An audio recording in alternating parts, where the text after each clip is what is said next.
Good morning, guys. It is Amy Bennett with the AM Show, and I am so glad to be back with you from my back porch.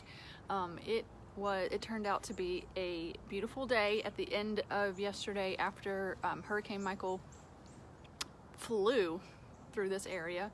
Oh my goodness, it was one of the fastest storms I've ever seen.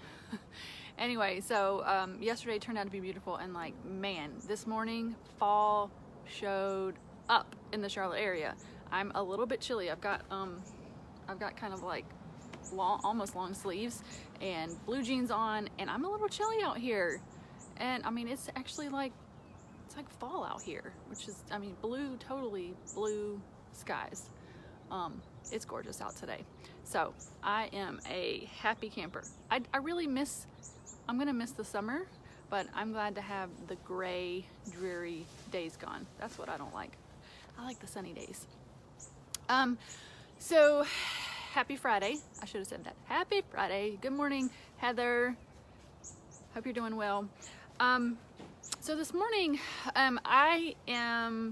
what's on my heart is a little bit what our church is talking about, and we had our small group. We host a small group every Thursday from our church at our house on Thursday nights. I think I said that double. I'm sorry. So we had a group of folks, and we were talking through what we're talking about at church, and all of that's just kind of rolling around in my head this morning. Good morning, Teresa. And it really is about intentional living a life that is gospel-centered, not me-centered. And, it's just, as we were talking last night, I was just kind of thinking through what are our issues? What would it look like for all of us to change to, especially in our area, what would it look like to change, to a gospel-centered life, and how would our specific county change, and what are the issues that we actually really face? And I just kept coming back to the fact that we live a busy, distracted life, and that really is for believers too. I just think that I'm not pointing fingers, I get so busy just living everyday life. It's like, what am I doing? Why am I doing that? And we're not super intentional about why we do what we do. And then we look back and go, what was that? And I just think we just get so busy and distracted. I mean, we live in the suburbs right outside of a big city, Charlotte, and it's so easy just to live that life. It's just the fast, busy, family life, and it just goes. And it's hard to remain focused on the gospel and our intimacy with God. And I don't know, that's just my heart, is that, and Abiding Ministries, that's what has changed my life, is to cultivating an intimate relationship with the Lord on purpose.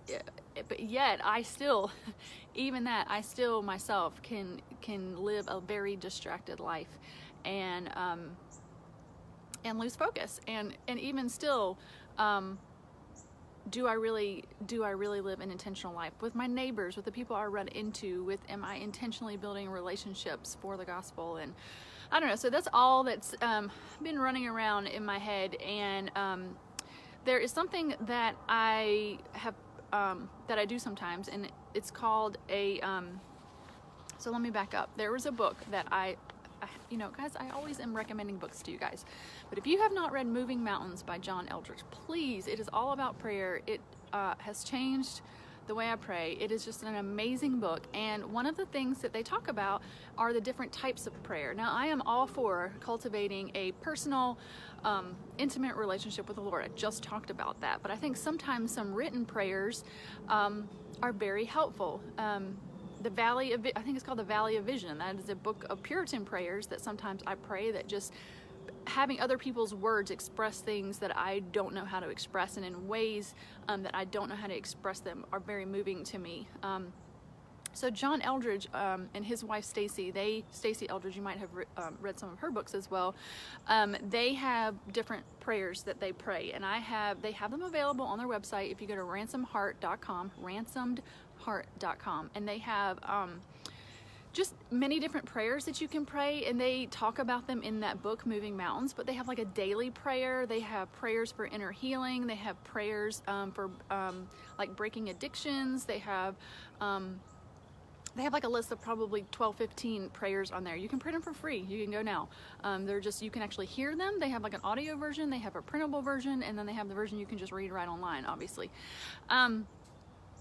And so I don't read this very often, but I just really felt led this morning to read the prayer that they have. It's called Becoming Good Soil. Becoming Good Soil. Become Good Soil Prayer. Become Good Soil Prayer. And obviously that one is so special to me because it's just that picture of us in our heart becoming good soil, where we can God's word is planted as a seed and it grows and we bear fruit for the Lord. Abiding Ministries, that's where that comes from, you know. As we abide, that's when we produce fruit. And so I love this prayer. I don't pray it all the time, but I just really felt led to pray it today. And there was part of the prayer that really stuck out to me because of the conversations that we had at small group and that I just kind of described to you. And so I wanted just to read this part. It's just one paragraph of the prayer.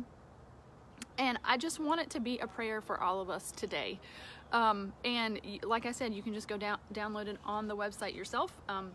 It's free, so I'm not giving away anything that's not already free on the website. But I want to read it, and as I pray, I just hope that we can all have a posture of prayer with this. And then I hope that you go download this prayer. I'll put a link.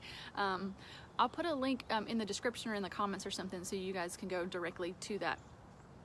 All right, so here is our prayer for this Friday. It says, Jesus, in the spirit of the age, I confess how much I've agreed with a distracted life, with this temporary atheism, where I so often find myself living apart from you. Lord, you never give any man too much to do, and so I ask for your forgiveness for every place I find myself feeling overwhelmed and alone. I break every agreement I've made with drivenness and hurriedness and busyness, and I ask in its place that you would give me intimacy, that you would cultivate acquaintance. Give me intimacy with you. And it was just so perfect the way I was feeling, the angst I was feeling from my own distracted, busy life, and just remembered that the opposite of that is just intimacy with the Lord. And from that intimacy, he changes this busy, distracted life into a life of purpose. And he gives us in those moments. Yesterday I posted on this page Jenny Shinneman's quote, and we talked about it, I think, yesterday. If you want to know God's will, you go to the well. And so that's what, like, as we get rid of this distraction and we develop this intimacy, then we get his will. And then we're letting go of the distraction, and then God begins to give us those next steps, those purposeful steps, those steps where they really are gospel centered and intentional and focused. So that's what I just want to encourage us today, is just to recognize the places that we are just blindly living life, distracted and not focused on him, and to pray that God would lead us to intimacy in those places and ways that we can live that gospel centered life. All right, guys, that is what I have for you today. It is, like I said, it is Friday. Marie says happy Friday. Happy Friday, everybody. I am so excited. I actually am a little disappointed just because today I was supposed to be off because we were supposed to be going to Wilmington. Like, I was supposed to be on my way to Wilmington this morning for Scott's half Ironman, and that got canceled because of the hurricane. So I'm working today, so that's a little bit of a bummer. But I'm so glad that it's Friday and I still have a weekend ahead of me. Teresa, depending on God, he is able and willing. Thank you for encouragement every morning. Means so much to me. Your God sent. Oh, that's so sweet, Teresa. I'm so glad that you keep showing up. You're so faithful to watch these, and you encourage me. Good morning, Angel. Okay. So what else? I'm trying to think if I have any fun plans for this weekend. I don't think I do. Nope, I don't think I have any plans. It should be a pretty low-key date. You know what? We may actually get to go apple picking. It's with the weather like this, maybe. This is so funny. I've had apple picking for our family on my list for weeks, and you know, we only can go every other weekend because Scott works every other weekend. So I think I started like September 1st weekend, and then we couldn't do it then, so I moved it to the next weekend, and then something came up and we couldn't do it then, and then I moved it to the last weekend in September, and like I keep like moving it on my calendar because it just doesn't work out. So maybe it will actually work out this weekend that we get to go apple picking, because it seems like a perfect weekend because it actually feels like fall finally. Good morning, Mom. Hi. My mom joined, so she listens to these, but she always listens to them later. So yay, you joined on time. And I'm just finishing up here. I think the kids just went to school, and I'm probably gonna try to catch Emma before she goes to school. So anyway, all right, I'm gonna hop off, go get my day started, get this Friday work day out of the way and start my weekend. So you guys have a wonderful weekend, and Lord willing, we will see you back on Monday. Bye guys.